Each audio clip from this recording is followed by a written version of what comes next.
The Call of Cthulhu by Howard Phillips Lovecraft.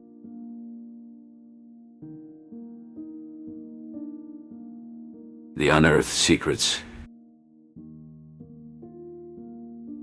The attic was a realm of forgotten memories, cold and dusty, a stark contrast to the warm glow of the study below. The air was thick with the scent of old wood and mothballs, and each step kicked up little swirls of dust that danced in the slivers of light piercing through the cracks in the roof.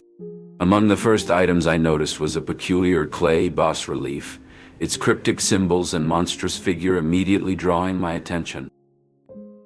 "Hey, what's that you've got there?" Henry asked, his voice echoing slightly as he climbed the creaky ladder into the attic.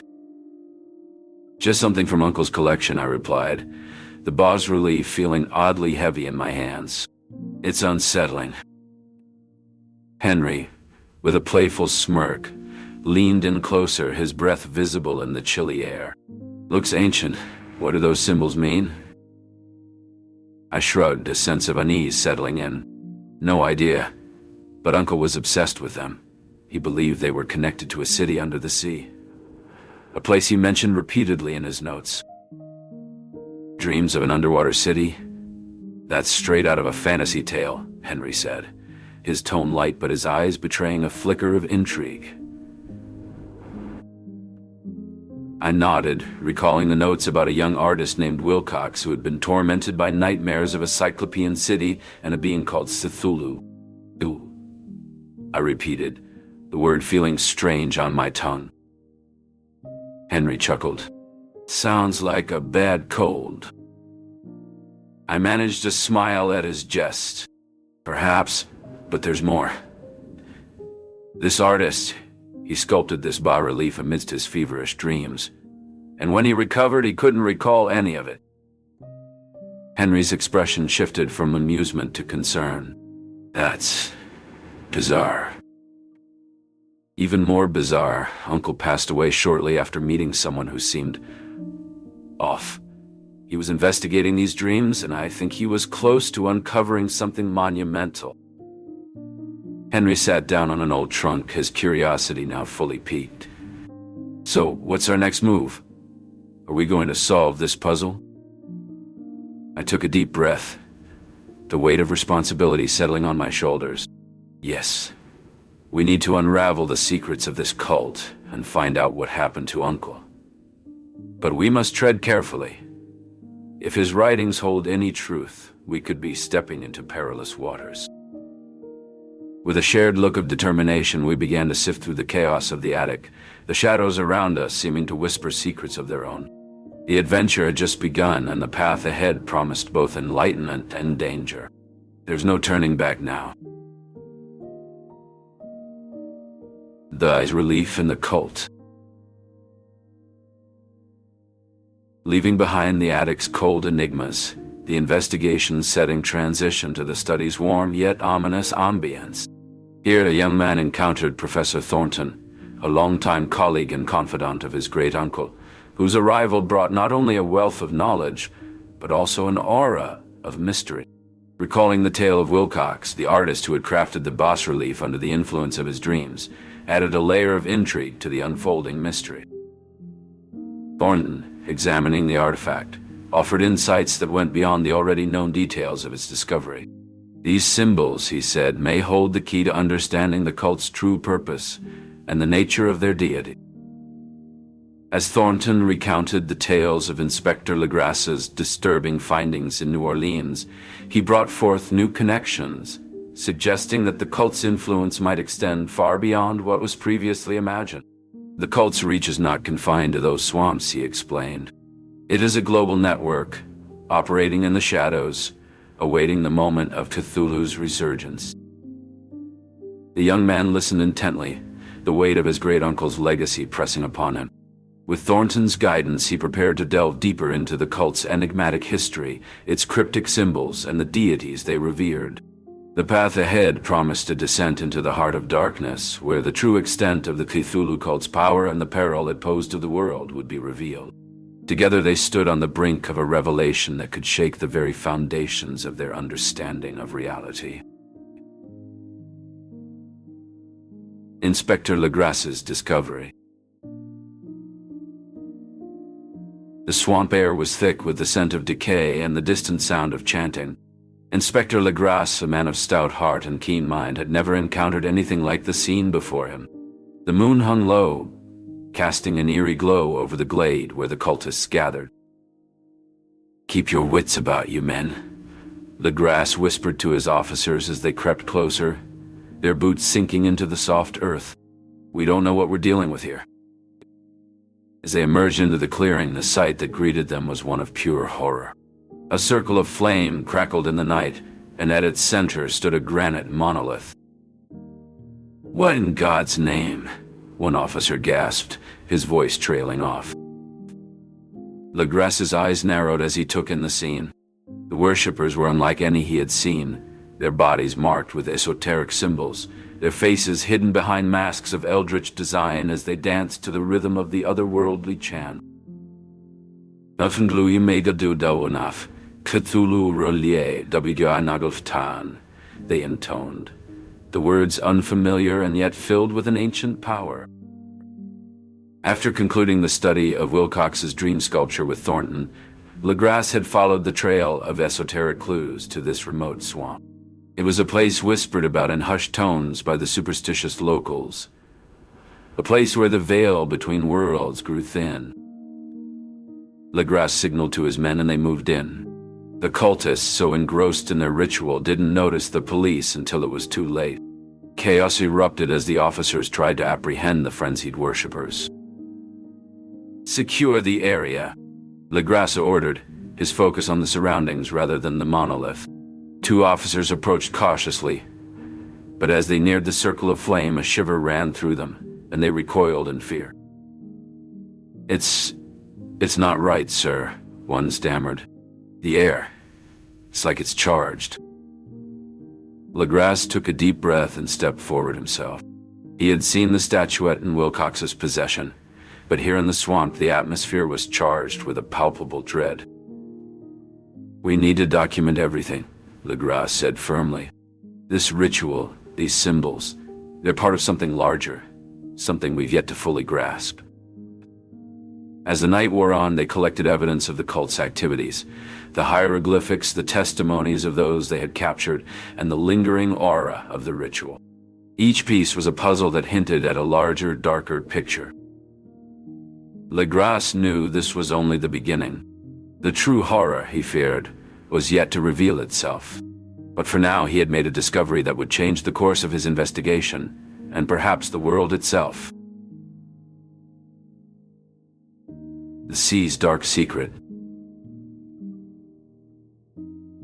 As Johansen and his crew aboard the Alert navigated the lethal waters, the air was thick with an acrid mist, and the water below frothed with an unclean energy that seemed to pulse with life.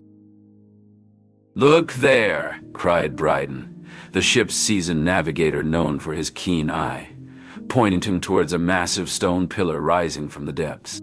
"What is that?" Johansen's eyes widened as he took in the sight. It's not possible," he stammered, his voice barely above a whisper. The crew gathered at the railing, staring in disbelief at the structures that loomed before them. Johansen, recalling the ancient texts he had studied during their voyage, recognized the city as Relia, with its impossible angles and loathsome shapes, now risen from the sea's bed. Suddenly, the sea erupted, and a form of cosmic majesty and terror rose from the city. The ancient entity, its tentacles writhing, towered over them. "We have to get out of here," Johansen shouted, his voice laced with panic. "Full speed ahead." The crew scrambled to their stations, the engines of the Alert roaring to life as they attempted to escape the nightmare that pursued them. The ship cut through the venomous seething astern, but the entity was relentless. In a desperate maneuver, Johansen steered the yacht directly at the monstrous form. "Hold on!" he yelled as they braced for impact. The collision sent a shockwave through the water, giving them a moment's respite. The crew, gasping for breath, dared to hope they might survive this ordeal. But the sea had more secrets to reveal, and their escape was far from certain.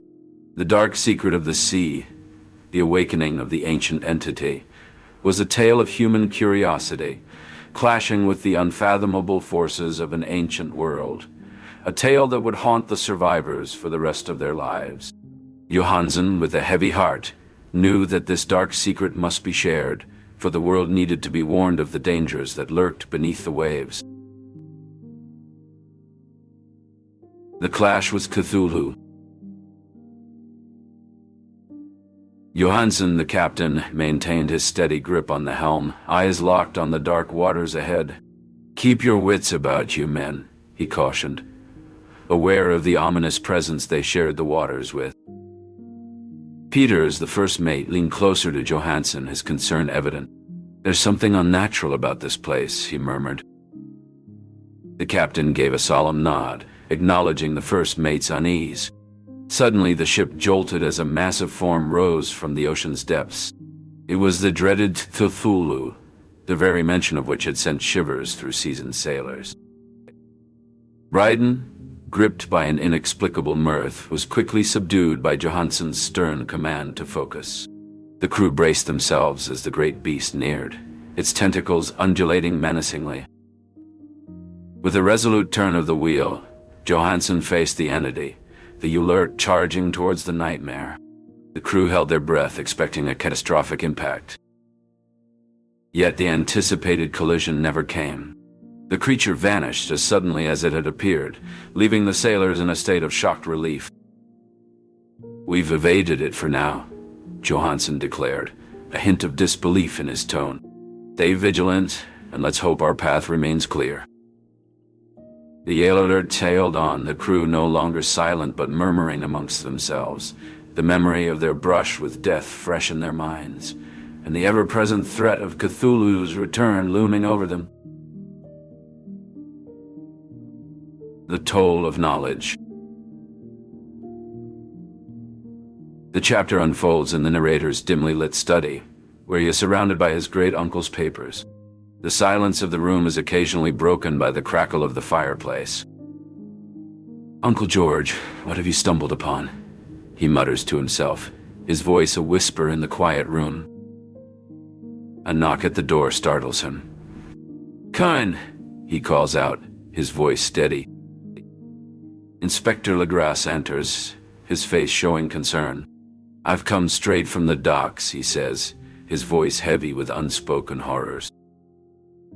The narrator listens intently to Legrasse's account, his heart racing with each word. Legrasse shakes his head solemnly. "We must tread carefully," he warns. The two men sit in contemplative silence, the gravity of their discovery weighing heavily upon them. As the fire dwindles to embers, the narrator begins to write, his words a beacon of truth in a sea of darkness. The cost of ignorance is far greater than the toll of knowledge. The cult's pervasive shadow. The night was unusually still as Arthur sat huddled in his great-uncle's study, the only light coming from a flickering candle. Papers and strange artifacts lay scattered on the desk, each one a piece of the puzzle that was the Cthulhu cult. His eyes were fixed on an ancient map marked with locations that seemed to form a pattern. "Look at this, Sarah," Arthur said, turning to his friend who was peering over his shoulder. "These markings, they're not random, they're a trail." Sarah leaned closer, her interest piqued. "A trail leading to what?" "To the cult's shadow," Arthur replied, his voice barely above a whisper. "They're hiding in plain sight." As the candle flickered out, plunging them into darkness, a chill ran down their spines. Arthur fumbled for matches, his hands shaking slightly. The flame cast eerie shadows on the walls, making the room feel alive with the whispers of the past. Sarah glanced at the bas-relief they had found earlier, its symbols a language of the unknown. Sarah wrapped her arms around herself. "What are they waiting for?" "The stars," Arthur answered, his gaze distant. "For the return of their gods. And when that happens, the world as we know it will change forever." They sat in silence, the weight of the revelation settling over them. The cult's pervasive shadow was more than just a tale. It was a living, breathing entity, waiting for the moment to emerge from the depths of time. With determination in her eyes, Sarah looked at Arthur. "We'll make them understand. We have to." And with that, they began to plan, not knowing if they were the hunters or the hunted, but certain of one thing: the shadow of the cult was spreading, and they were the only ones standing in its way. A desperate warning. The night was unusually still as I sat at my desk. The soft ticking of the grandfather clock, the only sound. Papers lay scattered before me, a testament to the journey I had embarked upon. My friend, the curator from Patterson, broke the silence with his concern for my withdrawn behavior. "We must make it clear for anyone who dares to read," he said, understanding the gravity of my task. Together we crafted the warning, a narrative woven from nightmares and reality. "The same creature that haunted Johansen at sea," I whispered. "It all connects," my friend added, referring to the broader implications of the evidence we had gathered. We pondered the enormity of our task. "We present the evidence as it is," I replied. "We lay it all out and let them see the truth for themselves." "The risk?" he asked, fear in his eyes. "We take it," I sighed. "The alternative is a fate far worse." With that, we continued writing, our words a plea to any who would listen. The warning was clear. The cult was real, its deity awakening, and the threat to humanity imminent. As dawn broke, we prepared to share our findings, a message of caution in a world possibly not ready to face the darkness beyond the veil of reality. With a hopeful spirit, I re-dyed myself to share the truth, praying it would be enough to turn the tide against the encroaching shadows.